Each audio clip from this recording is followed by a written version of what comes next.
8वें वेतन आयोग को लेकर केंद्रीय कर्मचारियों और पेंशनर्स के लिए एक बहुत बड़ी और अच्छी खबर है। वेतन आयोग ने पिछले महीने ही सभी यूनियनों और हितधारकों से सुझाव और मेमोरेंडम मांगे थे। इसके बाद देश के 3 सबसे बड़े कर्मचारी संगठनों ने सरकार के सामने अपनी विस्तृत मांगे सौंप दी हैं। इन संगठनों में नेशनल काउंसिल यानी कि all India defence employees federation AIDEF और महाराष्ट्र ओल्ड पेंशन ऑर्गेनाइजेशन शामिल हैं। इन यूनियंस ने चपरासी से लेकर बड़े प्रशासनिक अधिकारियों तक की बेसिक सैलरी, भत्ते और पेंशन में बम्पर बढ़ोतरी की मांग की है। आइए आसान भाषा में अब समझते हैं कि अगर ये मांगे मानी गई तो आपकी सैलरी का पूरा गणित कैसे बदल जाएगा। फिलहाल 7वें वेतन आयोग के तहत केंद्रीय कर्मचारियों की न्यूनतम बेसिक सैलरी 18,000 है, लेकिन महंगाई को देखते हुए कर्मचारी संगठनों ने इसमें रिकॉर्ड तोड़ बढ़ोतरी की मांग की है। NCJCM की मांग न्यूनतम बेसिक सैलरी को बढ़ाकर सीधे 69,000 किया जाए। इसके अलावा डिफेंस सिविलियंस AIDEF की मांग भी है। उनकी मांग यह है कि न्यूनतम बेसिक सैलरी को 69,000 तय किया जाए। महाराष्ट्र ओल्ड पेंशन ऑर्गेनाइजेशन की यह मांग है कि इसे कम से कम 65,000 तो किया ही जाए। चपरासी और लोअर स्टाफ को बम्पर फायदा भी इससे होगा। अगर सरकार 69,000 की इस मांग को मान लेती है तो पे मैट्रिक्स के सबसे निचले स्तर जैसे कि चपरासी, मल्टीटास्किंग स्टाफ यानी MTS पर भर्ती होने वाले नए कर्मचारी की शुरुआती इन हैंड सैलरी ही भत्ते मिलाकर करीब 85,000 से 90,000 प्रति महीना हो जाएगी। सालाना इंक्रीमेंट को 3% से बढ़ाकर 6% करने का प्रस्ताव भी यहाँ पर रखा गया है।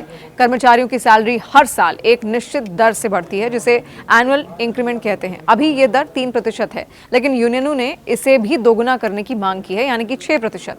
NCJCM ने सालाना इंक्रीमेंट को 3% से बढ़ाकर सीधे 6% करने की मांग रखी है।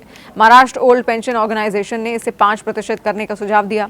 अगर सालाना इंक्रीमेंट 6% हो जाता है तो हर साल कर्मचारियों की बेसिक सैलरी में होने वाला इजाफा पहले के मुकाबले दोगुना होगा, जिससे सीनियर कर्मचारियों और टीचर्स की सैलरी में भारी उछाल आएगा। संगठनों ने केवल बेसिक सैलरी ही नहीं बल्कि हाथ में आने वाले भत्तों को लेकर भी बड़े बदलावों की पैरवी की है। रिस्क अलाउंस, डिफेंस और तकनीकी क्षेत्र में काम करने वाले कर्मचारियों के लिए AIDEF ने 10,000 से 15,000 प्रति माह रिस्क अलाउंस देने की मांग की है। फिर मकान किराया भत्ता और travel allowance. Maharashtra old pension organisation ने होम रेंट अलाउंस यानी कि HRA को बढ़ाने और ट्रैवल अलाउंस यानी कि TA को 2.5 गुना तक बढ़ाने की मांग की है। इसके अलावा महंगाई भत्ता, उसको लेकर भी बात हुई। यूनियंस का ये कहना है कि जब महंगाई भत्ता DA 50% पर पहुंचे तो उसे तुरंत बेसिक सैलरी में मर्ज कर दिया जाए और न्यूनतम 4% की बढ़ोतरी हमेशा सुनिश्चित की जाए। पेंशनर्स के लिए एक बड़ी खबर भी है। इस आयोग के फैसले से देश के करीब 65 लाख पेंशनर भोगी प्रभावित होंगे। यूनियंस ने ये मांग की है कि OPS की वापसी हो, यानी कि महाराष्ट्र ओल्ड पेंशन ऑर्गेनाइजेशन ने पुरानी पेंशन योजना को बहाल करने और यूनिफाइड पेंशन स्कीम में बड़े सुधारों की मांग की है। फिर पेंशन पैरिटी, नई सैलरी स्ट्रक्चर के हिसाब से पुराने पेंशनर्स की पेंशन में भी उसी अनुपात में सुधार किया जाए ताकि रिटायर कर्मचारियों को नुकसान ना हो। अब कब तक लागू हो सकते हैं 8वें वेतन आयोग की ये सिफारिशें, ये भी आप समझिए। 8वें वेतन आयोग का गठन 17 जनवरी 2025 को किया गया था।